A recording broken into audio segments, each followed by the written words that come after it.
Welcome back to the Own Your Becoming podcast. I'm your host, Wendy Wang, and today we are diving into Ayurveda and perimenopause. Ayurveda is an ancient system of medicine that originated in India over 5,000 years ago, rooted in the understanding that the body, mind, and environment are interconnected, and that health comes from living in alignment with one's natural constitution and rhythms. This conversation is not about choosing Ayurveda instead of modern medicine, but it's about adding depth. Ayurveda offers a different, complementary way of understanding what's happening. Today, I'm joined once again by Daphne Myers, a national board-certified health and wellness coach certified in Ayurveda, to explore how Ayurveda helps us understand midlife, imbalance, and the subtle shifts that can happen long before symptoms become loud. Hi, Daphne. It's so nice to have you back again. Hi, Wendy. I've been really looking forward to this conversation. It's just something that comes up a lot at this time of life where medicine is maybe not the only thing that can help us really live more vibrantly. And so there are a lot of clients who have been asking about Ayurveda, and I just hear it a lot more being talked about. And so it's just so great that we get to have this conversation and really ask the questions that everyone's wanting to know. Yeah, I'm really looking forward to this conversation because I don't really know much about Ayurveda from the lens of perimenopause. So for someone who's completely new to Ayurveda, how would you describe what it is and why it's such a meaningful lens for women in midlife? Yeah. So Ayurveda, the way it looks at ourselves as beings is it's like a whole look, right? It's ourselves as a physical being, as a mental being, and also energetic being.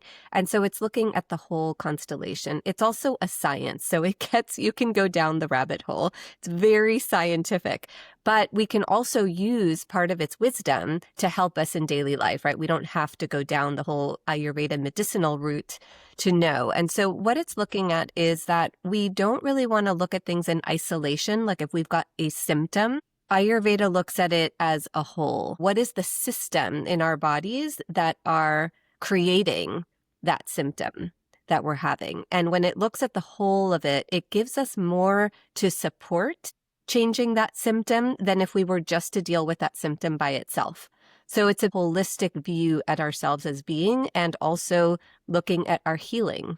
When the body has what it needs, the body heals itself. That's one of the biggest Ayurveda tenets. One of the core ideas in Ayurveda is that imbalance doesn't just show up overnight. It starts slowly before it, ever becomes physical. And most women only recognize perimenopause once the symptom starts to affect their daily life.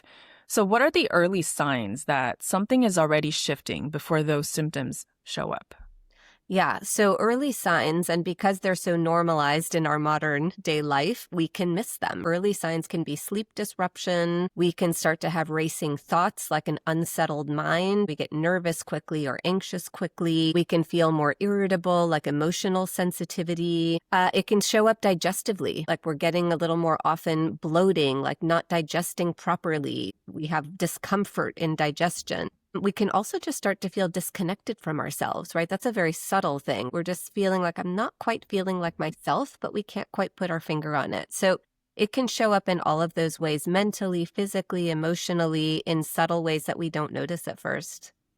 Lately, I've realized I'm premenopausal, so I haven't really started perimenopause. The reason why I thought I started is because of these changes. Like I noticed I'm a lot more short-tempered. I go from 0 to 100 very quickly over very small things, Yes. which in the past I would easily just overlook it and I'd be fine. And I remember a few rage fits, which I never had before. And so those are the things that really made me wonder, oh my God, I think this is starting. Like, I think this is it.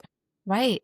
And it's kind of like, in a way, we maybe don't want to see those signs because the thought of like, oh, I'm going into perimenopause or menopause can bring up a lot for many women. However, it's exactly those kind of signs that you're talking about that give us the chance, if we notice that's different than how I usually experience life, gives us the chance to come in and support our bodies so that as our bodies do start to really change on a physical level, they can do so with more grace. Ayurveda talks about different energies or doshas. in the body.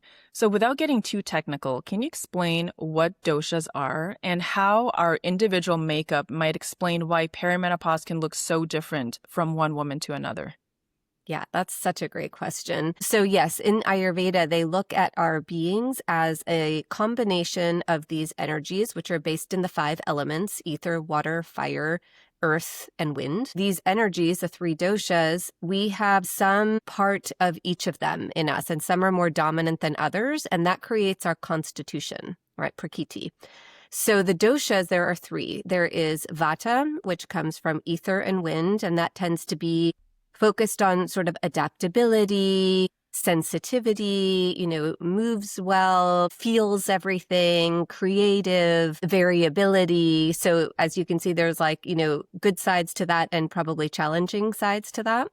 Pitta is the second dosha. That has to do more with like a pillar of consistency, leadership, confidence, strength. That has more like the Pitta energy in there, and that comes from fire and water. Those are the 2 elements that make up Pitta. And then Kapha is the third one, which tends to be more sort of grounded, nourishing, and that comes from water and earth elements. And so you can see each of those qualities in the 3 different doshas they've got their superpowers and they've got their challenges. How did knowing your dosha helped you? Oh my goodness. Yeah. So this is probably one of the reasons I'm so passionate about knowing more about ourselves through Ayurveda.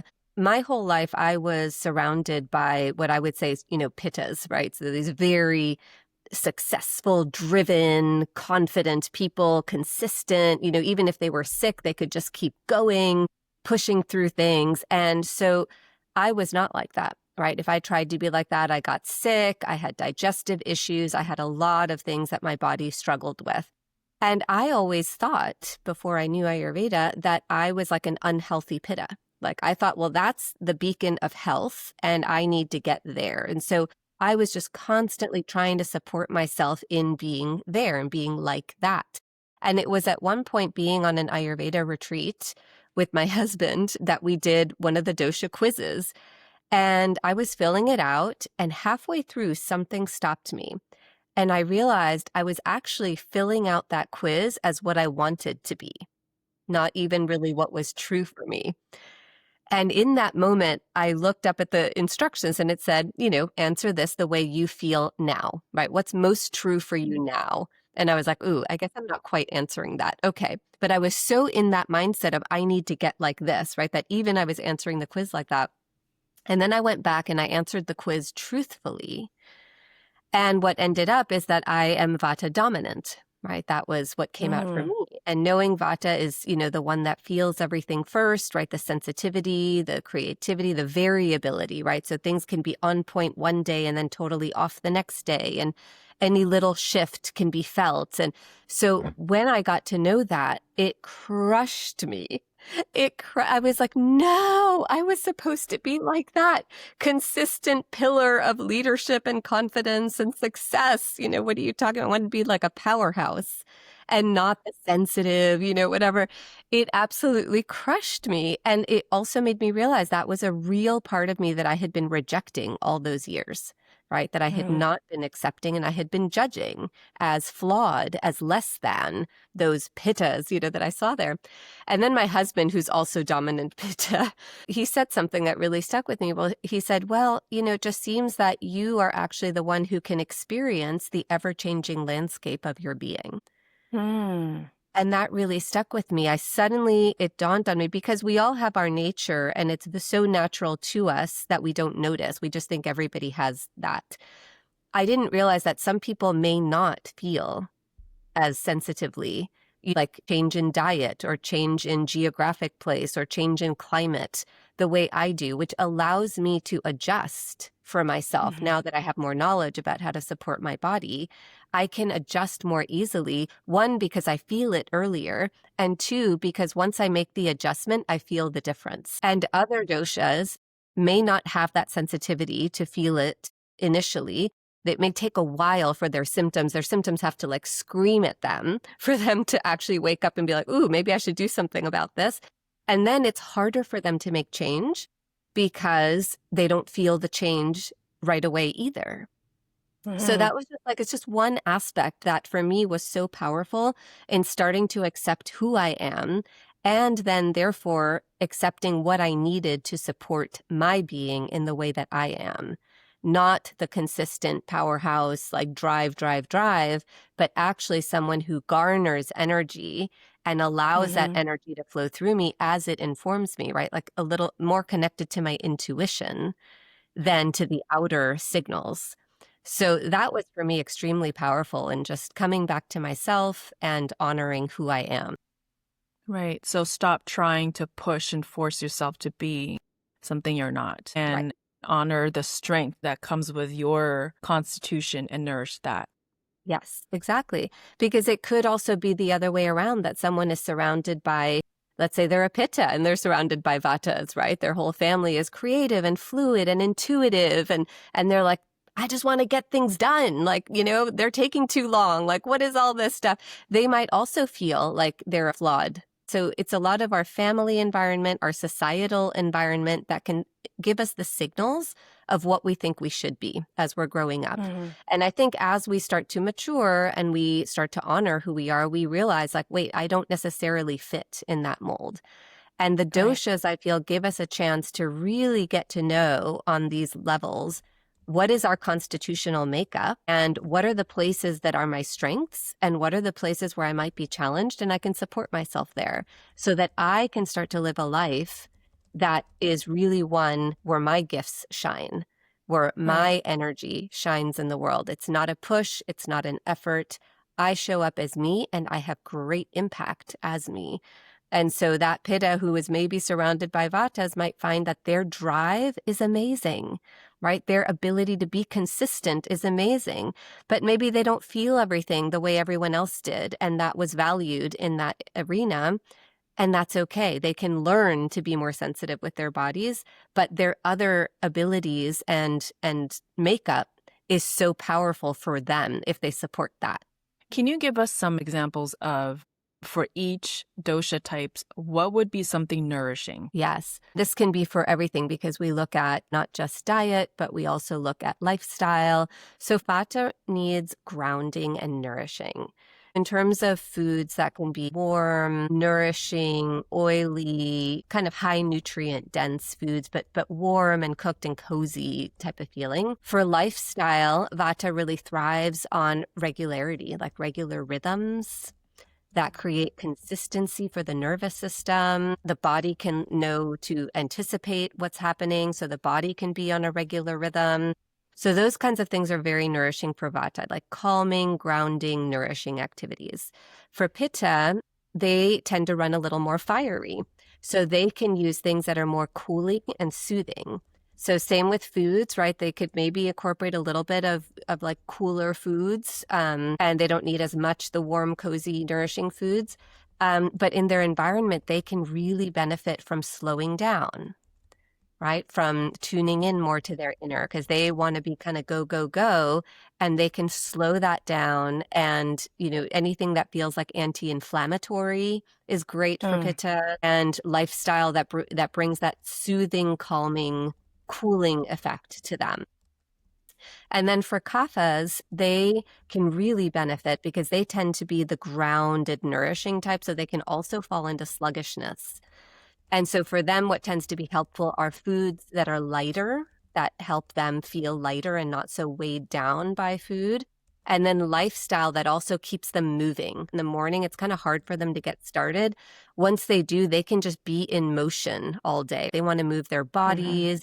They want to move from activity to activity. They don't need as much of, let's say, like Vata might need some pauses in between doing, whereas Kapha can kind of steady on going all day, and that's good for them. That supports their nervous system of being able to be in that action all day without falling into the sluggishness. Speaking of nourishing, from an Ayurvedic perspective, how should we think about eating during perimenopause? Yeah, so that's a great question, Wendy, because perimenopause is a Vata increasing time of life. So if we understand Vata, we understand that as whatever type we are, Kapha, Pitta, or Vata, during perimenopause and as we head into menopause, Vata is going to be increased. The energy of Vata is going to increase in us. That means our digestion is going to be more sensitive. We ourselves, like emotionally, our nervous systems will be more sensitive.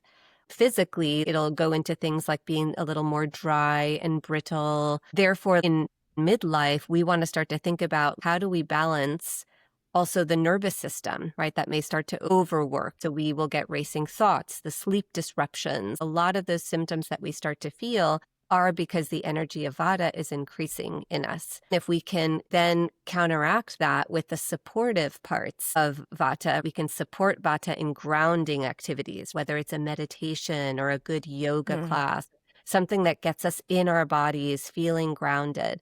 Breathing exercises are so helpful at that time to calm the nervous system, because the nervous system can just start to spiral. And so all these things that are typical of Vata energy, they start to come up in all the doshas because that's just what's happening in midlife. And so even if I were a Pitta during that time of life, my Vata energy is going to get stronger and that's going to create symptoms. However, it's also going to create symptoms in me differently than it would in a dominant Vata person. So Pitta, because they run a little hotter, they will be more susceptible to anger outbursts, hot flashes. So irritability, right? The 0 to 100 maybe that you were describing. So for a Pitta, as Vata starts to increase, it starts to flare up that fiery part of them. And same with digestion, right? They might be too sensitive to spicy foods, like they get heartburn or acidity. So there are things like that that they want to, especially in that time, cool themselves down, but honor that Vata energy, which requires the grounding, the nourishment, the regularity of, of schedule or cycle during the day, and those kind of calming practices. A Kapha, for instance, that is very grounded already and very structured being, as Vata starts to go up, they might need help in balancing the motion of Vata with the groundedness of Kapha. So they might need more help to get in motion, but not overdo it, because the overdoing, and Pitta has that in common as well, once they get into motion, Vata can have us just keep going, right? Because the mind starts to race and we think we have to get all these things done and we don't stop. So for Kapha, they sort of want to look at where's the sweet spot? How do I get myself in motion and help myself feel the lightness without then starting to spin out in the Vata energy that can be more dominant during midlife and perimenopause. So it sounds like if you're Vata dominant, it can really be excessive Vata in this season. Yes. And ideally, before you get there, you've learned a bit about your dosha and how to support yourself. And so then it just requires more during that season. If you don't already know about it, though, then it can really hit hard, because it's a time, I think for all the constitutions, it's a time where everything we have done to that point does not work anymore, right? The body and our beings are changing. Yeah. And so it's also a time of being disoriented, of like, wait, but this is how I've been living up to this point, and now it's not working anymore. I'm either not feeling well emotionally, mentally, physically, and I don't know what to do about it. And so if we don't yet know about it, it's a great time to learn more about ourselves, right? It's about really getting in touch with ourselves as beings that are physical, mental, and emotional and energetic, and seeing what are the things right now that feel nourishing to me. And it might take us a while to catch up with that, because we haven't lived a life that was so focused maybe on nourishing ourselves, right? We've maybe lived a life on producing, on succeeding, on being the great family member, on, whatever it is, we've been maybe more externally focused. And this is such a beautiful time of life to bring us back a little bit more to the internal and really find our strength and power in supporting ourselves as who we are during this time from the inside out. Would you say then that Ayurveda, it explains your constitution from the qualitative perspective? Like when you're all over the place or when you're burning up, the quality of it, as opposed to, because I've spoken to some people who are not really into Ayurveda or don't believe in it. And they say, what do you mean air? What do you mean water? And they take it very literally. It's not literal water or air, but it's more like the quality of water, the quality of air. And when you really start to understand how these qualities work and what's supporting and nourishing and what fans the flame or soothes it, it actually makes sense, especially if you can tune in and feel it in your own being. Like, oh yeah, that's what I am. Like, I'm very Pitta and I'm not very much Vata. Like, I'm not the person who's super sensitive and feels everything. It takes me a while to feel things. So I'm more adhering to protocols. Like, okay, theoretically, this is supposed to be good for me. So let me try it out. And I have to try out for a while for me to really feel like, oh, it is working or it's not. Yeah, you're so exactly right. And it's a beautiful time to make that shift of trying things out rather than saying like, this is what I've done and it's always worked, but now it's not working anymore. So therefore there's something wrong with me or I have to fix something in me. It's actually just exactly what you're saying. It's a time to experiment. It's a time to start to tune in to see like what does my guidance tell me would feel good to me right now? And maybe I need a protocol to begin with because maybe I don't have no idea what my body is telling me, but I have a protocol, right? I can follow that and see. And Ayurveda is very much about that too. It's about trying things out because we are all individuals. That's also very clear through Ayurveda that everyone is a unique individual. And so there are these general things for well-being that Ayurveda suggests to follow. However, for each person, it is about trying it out and seeing how you feel. And sometimes it takes a while and we want to give it a while, right? Because the body, as you said earlier, it's like it didn't go into imbalance overnight. It took a while for us to get to imbalance. It also can take a while to get back to balance. But once we know how to get back there, it is just like the well-tuned machine that we can even feel better in our 50s than we did in our 20s. That's a really good point, that it takes a while for you to get out of balance. It might take a while for it to come back to balance. So just because you started this new remedy or this new thing you're doing and it's not working in 7 days, it doesn't mean that it doesn't work. You really need to give it some time to really start slowly changing your body back to balance. Exactly. And that's what I find so beautiful about Ayurveda too, is that it's dealing with all parts of us at once. You were talking about like the qualities of the elements. It's like Ayurveda is really looking at the qualities of all of it, right? Our physical quality, what's the quality of it? I mean, it even goes down into like our bones, our muscles, our tissues. But really what it's looking at is we have a physicality, we have a mental part of us, we have emotional energy. So all of these, it can feel subtle to us because we've been used to being in a world that's very concrete, very tangible results. You know, we're measuring things.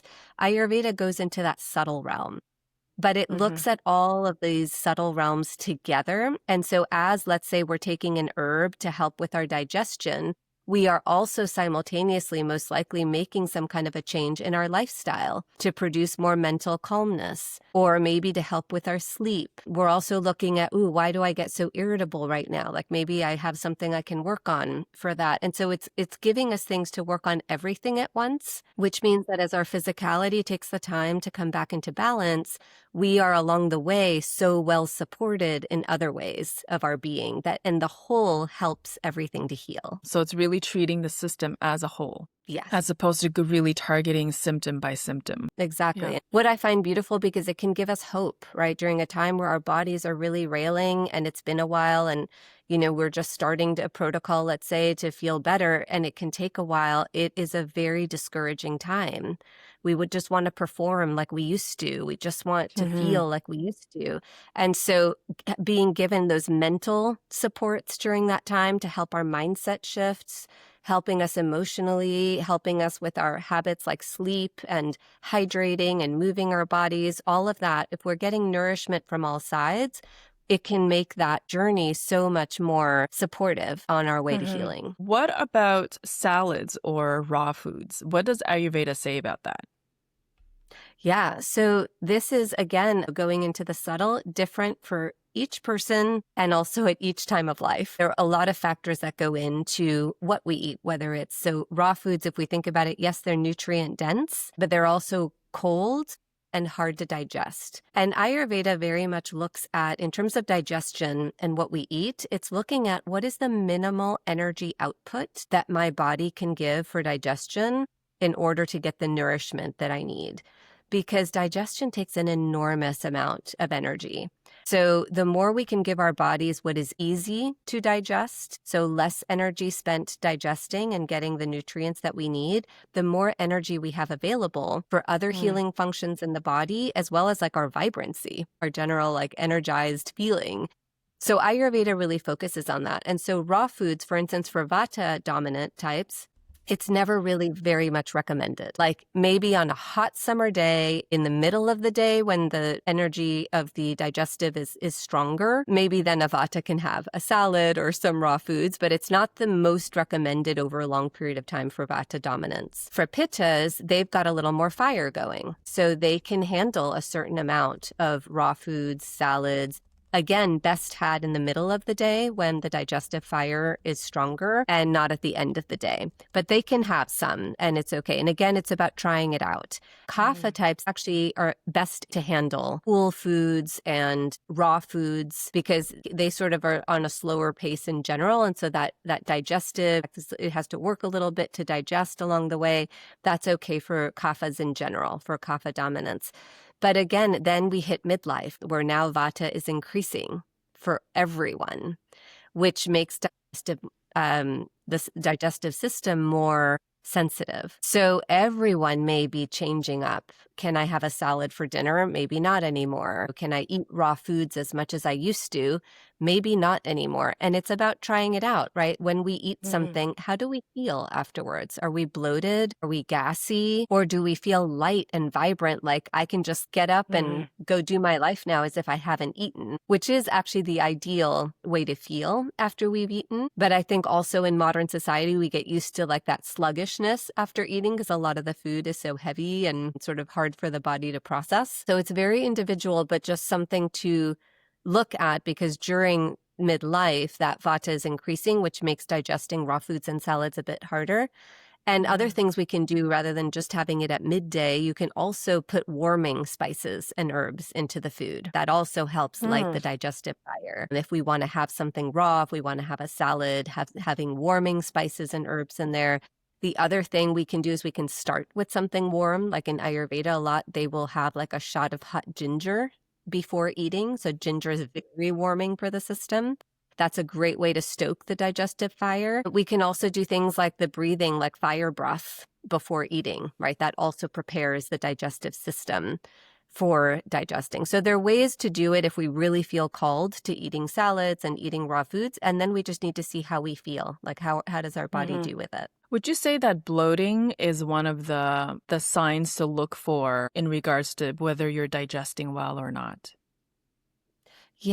Yeah, because what bloating is, there's a certain amount of gas that's being produced in the digestive system, and that is from poor digestion. So we also want to look out for that because it means we probably are not absorbing the nutrients that we would want to be from what we're eating. And so what happens is that can also happen from poor food combining, right? As you mentioned earlier, like Ayurveda will focus a lot on food combining. So there's certain foods that we digest quickly, like fruits, and there's certain foods that take a while to digest, like proteins. And when we eat them together, the enzymes can sort of work against each other in the digestive system. So the fruit start to ferment because it's still hanging around there because the protein is still digesting. And that's one of the main sources of bloat sometimes will be something like a fruit or a carbohydrate, which also digests faster than protein. That can start to ferment in the system, and that creates toxicity, which can lead to gas and that feeling of being bloated. A lot of people eat fruits after dinner as the dessert. So it's always better than to eat the fruits when you're relatively on empty stomach rather than eating it after a heavy meal. Yeah. According to Ayurveda, eat fruits alone, ideally starting with fruits. So on an empty stomach, you start with fruits. Half an hour later, maybe you can have something else. But we also want to hold this the way Ayurveda does, which is that these are not rules. These are not hard and fast rules. This is a guide, right? There are plenty of people who eat fruit after dinner and they seem to do okay with it. I know for me personally, that is an explosive combination. And so it's something I can absolutely never think about. Yeah. I'm the Vata, right? So I'm the canary in the coal mine. So everyone is different. And Ayurveda really emphasizes that it really has to do with the individual. How do they feel? I mean, there could be someone who's got enough digestive fire where their digestive is just churning away and it can handle that. I am not one of those people. And therefore, it's really helpful for me to know how can I support my digestive system as I can eat fruit first. And then let's say for breakfast, because I like to have something, and then wait a half hour and then eat something else with protein or something else. And if fruit comes like as part of a lunch or something, I'll always eat it first and then eat the rest of the meal. But once I've had a meal, I can't go back to fruit. And that's just me. Other people may be able to. But it is a guide that Ayurveda has. It's ideally creating the least amount of toxicity for us and the least amount of energy expenditure to digest. So for anyone who's experiencing bloating and who are eating fruits after big meals, maybe just experiment swapping the order and see what happens. Yeah, exactly. Exactly. I'm curious about from the perspective of blood sugar. I don't know if you know about the glucose goddess. There's a lot of talk about don't eat your carbs alone because that spikes your blood sugar. You want to eat your carbs with some fat or protein to blunt the blood sugar spike. So always eat the sugary ones at the end. Start with the fat and the protein and eat your carbs after.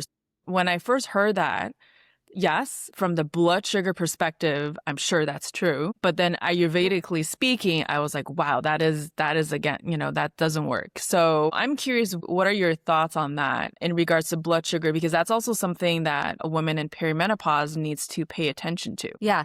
And again, it's individual because there are people who are already running a little bit high blood sugar wise. Maybe they're pre-diabetic or they have tendencies towards that. And there are people who have absolutely no problem with that.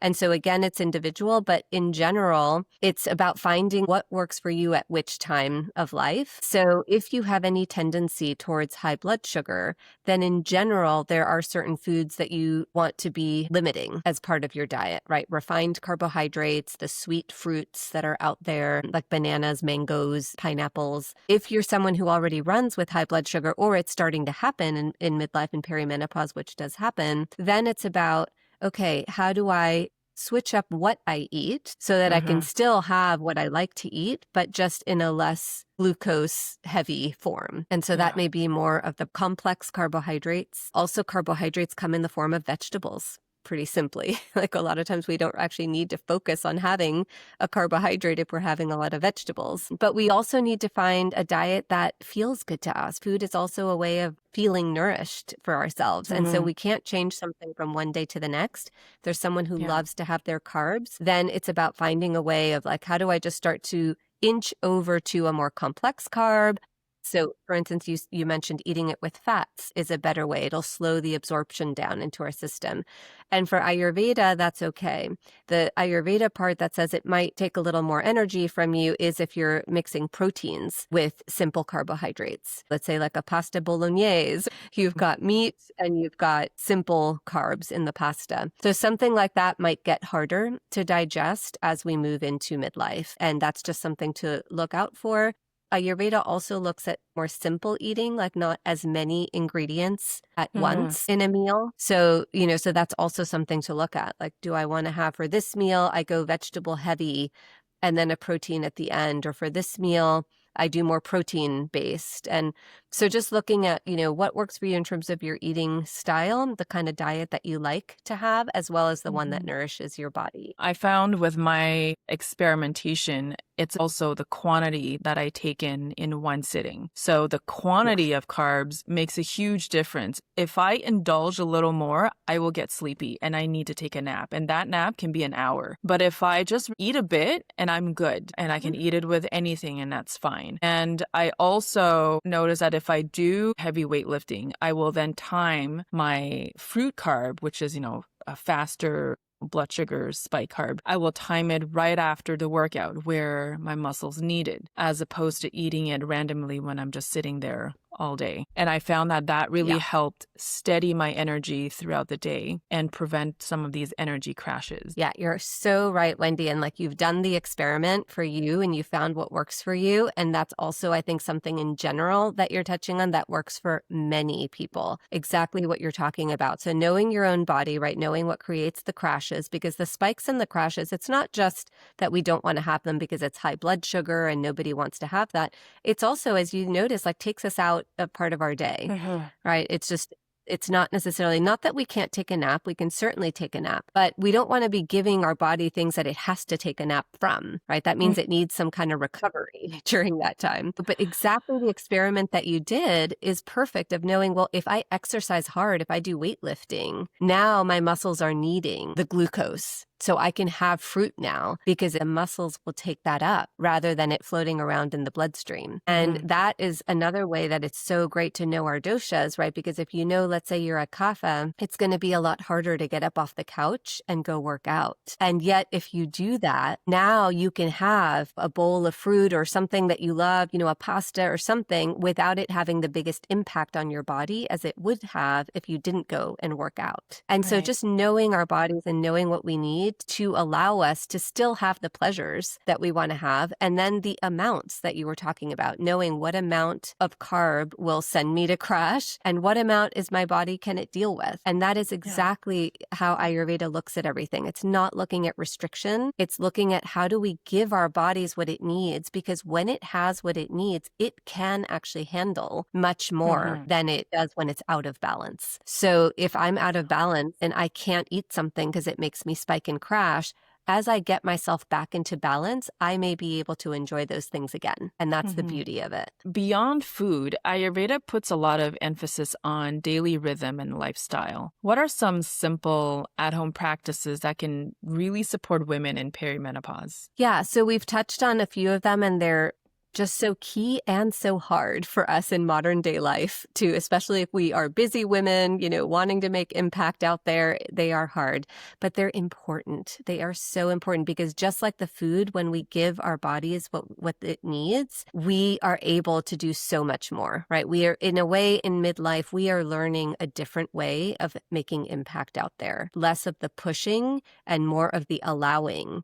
So some of these lifestyle rhythms that can really help support the body during this time is having regular sleep habits. Ideally, we know sleeping before midnight is great. As much as possible, having regular sleep schedule is really helpful and very supportive to the body and to the nervous system.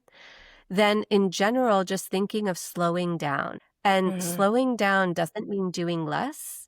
It just means differently. How do we go about, how do we walk to the bathroom when we go to the bathroom? Are we racing over there? Are we just saying oh, I just got to go quickly. I'll be right back. It's putting our biology under stress and under rush. That creates a certain amount of nervous system stress that, we may not notice as much, but it's there. So just slowing down, how we walk places, not rushing to a meeting, maybe giving ourselves a little more time to get somewhere, and how we go about doing things. That can have a huge impact. We've got so much stimulation coming at us these days from just life outside. When we go outside, it's busy places, but also from our devices or from our entertainment. So trying to reduce some of that. If we find our thoughts are racing, we have sleep disruption, reducing stimulation throughout the day can make a huge impact, not just right before bed, but actually throughout the entire day. That can have a huge impact in the kind of sleep that we get that night and just how we start to feel a bit more grounded and less prone to getting lost in our thoughts and those racing thoughts. So I would say predictable daily rhythms and then slowing ourselves down a bit and monitoring how much stimulation is too much. Maybe going to a party is just too much at this time. Maybe we limit that to a certain number of those per month or something, but we know that when we do that, we just can't sleep that night. It's too much stimulation. That's okay. Right? It's our body is just sending us messages. And as we honor those messages, we actually learn to live our lives in a very powerful way, very different to how we used to. You were talking about overstimulation. It reminded me of my recent trip to Japan. I went to Tokyo and when I was in my luteal phase.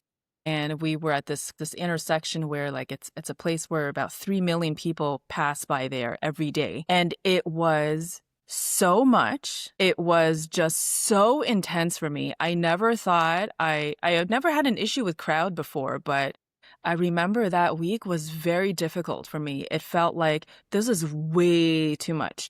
I need less noise, less people, and it was very hard for my nervous system to take that. I need more alone time. I just can't handle as much as long as I used to. I used to, would be able to do all day and then go out at night. Now it's like, I'm done. When the day's done, I'm done with people. I'm done addressing external stimulations coming in. I just want to block it out and go into a cocoon. And I love that Yeah. you're naming this. I love this because we're hearing this more and more, but I think it still needs to get loud and clear for people out there because it's exactly what you're saying. Like, handling less than we used to. However, that ends up creating more for us in our life, right? We are moving into a phase where there is more meaning, more fulfillment, more impact even, if we are willing to slow down and get still and listen for that. And our earlier years are meant to be out in the world, right? Full on stimulation. Let's discover everything out there. Let me discover my place in the world. Let me see what I'm all about. Let's see what the world is all about, right? That's meant to be like that in our younger years. And we think that we just need to be running that our whole lives. But actually, this time of life gets to be such a special time, and these symptoms come up as a way to kind of knock on the door and say, hey, walk through this door. There's like a whole magical world here for you. And that stimulation is not necessary anymore. And so I love the fact that you notice that and that you're naming it as it is, like, I need more alone time, less stimulation. Those are all perfect indications of the way to come into your empowerment in this stage of life, to really see like, okay, now in this stage of life, what is my impact now? And how can I be whole, as having the whole of me, all of my qualities online as I go to take action in the world? It comes from such a different place and such a beautiful place. So I love hearing you talk about that. I think what I'm really learning nowadays is less is more. I've heard that before, but I never really did it. It's like, why less when I can do more? And now it's more like, well, okay, first of all, I just can't do more. So first, accept my current reality for what it is. And then as I started accepting that more, it's like, because I have to go into an introspection more, into my own world more, the noise quiets down more. And instead of doing, 10 million things where half of them don't matter and they're just noise, you're now really more tuned into what you really want to do, like what really matters now. And so when you are doing something, you're doing something that matters to you, right? That is aligned to what you want. It's almost like it's a good thing on one hand that your energy is limited now, because now you're more purposeful in how you want to apply that energy, because you don't have that energy to just waste around. Absolutely right. It's like a refinement, right, of the most beautiful and powerful kind. When you don't have that unlimited energy available, you need to refine now. I'm refining my actions. I'm refining my thoughts. I'm refining my life. I mean, everything gets refined to the place where it is really a true expression of who you are and your gifts in the world that are so unique to you. And this is how we start to really discover them.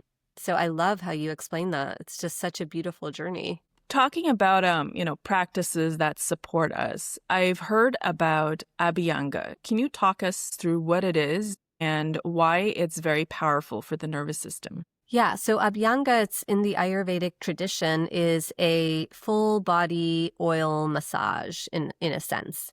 You can either do this yourself at home, you learn how to do it, or you can go to a place, and normally it's with sesame oil, and you basically start with your head and you're massaging oil all the way down your body for about 20 minutes. And then you just sit there for another 20 minutes, letting the oil absorb into the body. And then you take a hot shower and shower it off, and it sort of, is able to like come into the body. So what Ayurveda says about this is it's very calming for the nervous system. So it's something that in our modern life, and especially in midlife, is so nourishing because it's calming us. So we feel the nervous system's really getting calmed by it. It's also helping our circulation and our tissues. The way the oil is working on it, it creates also a detoxing process along the way, moving lymph around and stuff. But the oil itself is also really working. It's lubricating joints. It's bringing firmness to our tissues. So there's so many levels of this Abhyanga. One is nervous system regulation. One is physical wellness for our bones, tissues, skin, hair, all of that. And then the other one is also just we sleep so well. It's helping to calm our thoughts. bringing us into that stillness. And so when you go do an Ayurveda cleanse somewhere, it's one of the things that they will have you doing every single day is those full body oil massages. And like I said, if you go to a place, they'll sometimes have two people working on you at once and you're just full body oil for about an hour, hour and a half. If you do it at home, then there are ways to do it to make sure you keep things not too messy with all the oil, but that you get the benefits from it. And I found for a while, I was living in Germany where the winters are very long and very dark. I found it was even helpful to do, and this is part of Ayurveda too, is the Abhyanga, which is your foot, an oil foot massage. And even that is helpful as the fall starts to come in to prepare yourself for winter. You can even start that early in the fall of oiling your feet and massaging them and doing the same kind of thing, but just with your feet and your lower legs. And that in itself brings a huge benefit also in preparing the tissues that can start to get dry and brittle and the skin and everything as you head into winter, if you're in a winter climate. And it's also working on the nervous system and the circulatory system. Is there a particular way you need to apply this? Like, a sequence or a way of doing it? Or can you just oil yourself? Yeah, so it's not very specific about that. I mean, when you go to a place, like I said, you're lying down and they've got people who are massaging you all the way up and down your body in very rhythmic motions. And so I think that's also part of the relaxation. Again, it's the intention that you bring, right? Like a lot of what we've been talking about today, there's the thing we're doing, like are we shifting our lifestyle? Are we shifting our diet? Are we shifting, how we do a massage? Because it's in the how we do it that is so important. So in this massage, are we just like massaging the oil, like to get it all oily? And now I'm looking and I got to sit here for 20 minutes and now I'm going to shower it off. Or are we like, ooh, like, what does this feel like when I'm like, and like, what does my head want me to do right now with this massage? And then as I move on to my body, like, what does it feel like? Like, what is it wanting me to do? What feels good to me, right, as I oil my body? And so that's why it says about 20 minutes of the oiling process so that you take some time to put the oil on your body, massage it into your body in a way that feels good to you. And then for 20 minutes, you hang out in the oil there in your bathroom. You can use that time for meditation. You can just notice what it feels like in your body, just a time to kind of come to stillness. And then the showering it off, again, is just you're feeling the warm shower and it's bringing the oil, in deeper into the body. So there isn't like a really strict protocol of how to do it, but I would say the intention behind it can have a lot of power. So again, it's really bringing in the quality of slowing down and paying attention and just being here. Yes. Yeah, that seems to be the theme, which is really the case. And in midlife, I think the perfect theme, because a lot of our symptoms, I think, are actually orienting us back to within and a stillness within so that we can hear what's going on, that inner wisdom, that inner knowing. And so, yeah, it's a beautiful thing, actually.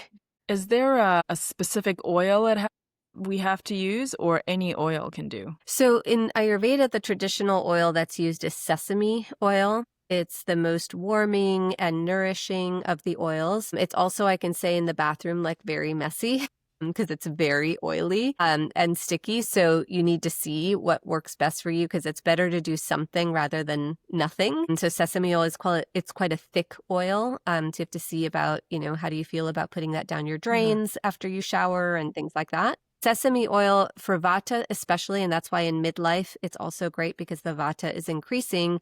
Sesame oil is very grounding and nourishing and calming for Vata energy. So it's kind of the best for a Vata dominant person or in midlife for that increasing Vata. However, if you have Pitta and you're feeling very Pitta, the fiery coconut oil is very soothing. It's very cooling. So a Pitta dominant person can use coconut oil. And then for Kapha, it can be like a lighter sesame oil. They talk about mustard seed oil. That's a bit harder for us to find in Western culture because it tends to be more stimulating and Kaphas can use the stimulation. But a lighter sesame oil is also fine for Kapha. But in general, the sesame oil is good for all and especially good in midlife, with the exception of maybe some coconut oil for people who are feeling very Pitta. Can you tell us a bit what Shirodara is? Yes. And so it tends to be something that you will go have done because it's the warm oil being poured in a stream, steady stream onto your forehead. And so you're lying down and they've got a sort of a receptacle that has a thin out, out thing where the oil is pouring out. And it's in a very thin stream and it's landing on your forehead, but it's warm. And so you barely feel because it's almost like your body temperature oil. And this is for nervous system primarily. So a lot of people who find themselves, it tends to be Vata intensive, where our nervous systems are rattled. Right? The racing thoughts, we're nervous, we're anxious, really like where it starts to get to the point where it's interfering with life. Shirodara can be especially therapeutic for that because it is very calming to the nervous system to have that oil there. And when you go do an Ayurveda program or a cleanse of some kind, they also incorporate that into it because it's when the nervous system is calm, so much more healing can take place in the body. Because the body is not in the fight or flight mode where it's fighting against things and cortisol is high and there's inflammation everywhere. The Shirodara is really helping to calm and soothe the nervous system, and therefore the rest of the body can start to heal a bit easier too. Recently, I've had a lot of conversations with other peer coaches, especially a men's coach, and he's getting a lot of conversations with men who have partners in midlife. And a recurring topic is she's not interested in intimacy. Mm-hmm. And one of the things is, well, if you're wired and you're anxious, we can't just switch into sexy mode just like that. Right. And, with these oil practices, it sounds like, well, it could be an interesting couples thing, like he can, oil her up, bring her down, relax her system. And now she would be, much more open for an intimate connection, maybe. It's a good to try out.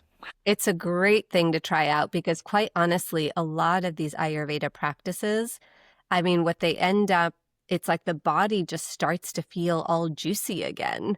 And so, when we're bringing our bodies back into balance, all of us starts to come back up online. And that includes, any kind of like sexual desire or intimacy desire. It's, when you start to feel like you've landed in your body again, right? And that has to do with what we've been talking a lot about today of coming back inside and to the stillness within. When we can land in there and be at peace in there, our bodies just start to come alive again. And definitely things like the Abhyanga, when we're eating in a way that we feel really vibrant again, all of this, it's lighting up our senses, it's bringing our bodies and our energy back online, and that is the perfect recipe for wanting intimacy with our partners again. Because the fight or flight, the stress, the tired and wired, that is the opposite of any kind of intimate energy out there. And as you said, it's hard to make the shift, right? If you're not sleeping, if you're anxious, if you're stressed out, it's really hard to bring yourself back down to a place where now the body is in its kind of juicy, desiring mode. And Ayurveda is just such a nourishing practice in all ways that helps our bodies come back to this place as well. Can you share a bit on how Ayurveda has helped you personally or helped your clients in midlife? Yeah. So for me, I would say primarily it started with digestion is why I really started to get into it. I had really poor digestion in midlife. It started to change. I had been so specific about how I ate and being so healthy for so long. And then suddenly that wasn't working anymore, right? As we were talking today, it's like, this is, suddenly things that used to work don't work anymore. And so as I started to explore Ayurveda, I started to learn more about the food combining, but also the lifestyle. Our bodies also cannot digest when we're stressed out. It's two different systems. We're either stressed out, fight or flight mode, or we're in rest and digest mode. And if we're in this one, we cannot digest properly. So part of it for me was learning not only the food combining and taking some herbs that were also helpful for digestion, but it was learning about my lifestyle. And then again, even going deeper than that, it wasn't just switching how I do my schedule. It was partially creating a schedule that was supportive of my body. But beyond that, it was how do I speak to myself as I go through my day? It had a lot to do with thoughts for me as well. So as I'm wanting to succeed and produce and do the things that I do in my day, what energy am I coming from, right? Am I coming from like a push energy, like I better get that done and all this stuff? And what's motivating that, right? Is there some kind of a lack that's motivating me to push myself out there in forceful ways to get things done? So it really brought me back to all of that. It brought me back to what is the main intention behind how I go about doing things. And that started to shift the more aware I got of I was pushing myself, that was creating stress in my body. I would then crash, and get sick sometimes. And so as we were supporting my digestion from these ways of diet and herbs, I was also working on my mindset and saying, oh, like, what is it that I really want to create in the world? What kind of impact do I want to have? How do I want to serve in the world? And how do I learn how to do that in a way that honors my constitution and who I am as a person? And so it was like a whole redesigning and re-beginning to live my life in a way that was much more aligned with who I am. And that I really learned through Ayurveda, but through trying to heal my digestive issues. And as the digestive issues healed, I also had a whole new life that I was living where I felt much more impactful in the world with much more ease, as well as feeling very fulfilled in a way that I hadn't before. So in a way, I've always been grateful for these kind of, health breakdowns that have happened at different parts of my life, because they have always brought me to a place that is so much more aligned with who I am in this season of life, and able to then create even more impact than I thought was possible and feel better doing it. Ayurveda gives you a lens, a structure through which you can understand yourself more. And by understanding yourself more and really working with, well, first of all, it would explain a lot of your tendencies through Ayurveda lens. And now you understand your tendencies. Once you know, you also become more attuned. I think it helps you become more tuned in to, I'm feeling the fire again, or I'm feeling the stagnation and the sluggishness. Or I'm feeling drier, maybe drier in winter, or even just drier in the season.